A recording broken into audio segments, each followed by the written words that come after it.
Salt and sodium go hand in hand. So what's the difference?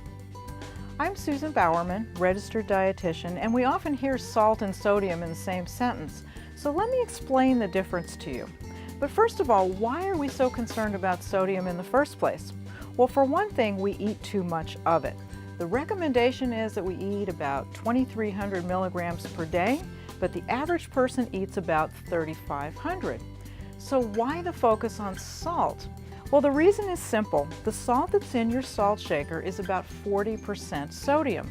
So when you add salt to your food when you're cooking or you add it at the table, you're adding sodium to your food. But it turns out that most of the sodium that we get in our diet isn't really coming from salt that we're using at home. It comes from things like restaurant foods, and it comes from processed foods like canned soups and cheeses. And so we get much more sodium from these foods that we're eating outside of the house.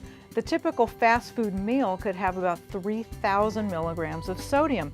That's more than you should be eating for the entire day. So if you want to reduce your sodium, how can you do it? Well, you can watch how much salt you use at home when you're cooking and what you use at the table. But the other thing that's really important is to try to eat foods as close as possible to their natural state.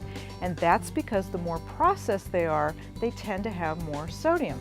Let me give you a couple of examples.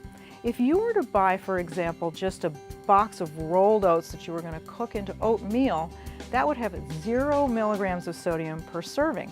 But if you bought the instant oatmeal that's flavored and sweetened, it's going to have about 250 milligrams of sodium in it. Another example, if you bought fresh turkey breast and you roasted it at home, about 15 milligrams in a serving for 3 ounces, 100 grams, very little sodium. But if you bought the processed turkey at the deli counter to slice into sandwiches, you're looking at about 20 times the amount of sodium. Now, you can buy lower sodium versions, and that's a good start, but lower sodium turkey that you buy at the deli counter is still pretty high. So the bottom line is you really want to look at your labels so you know how much sodium you're getting, keeping in mind that your upper limit, your target, is about 2,300 milligrams per day.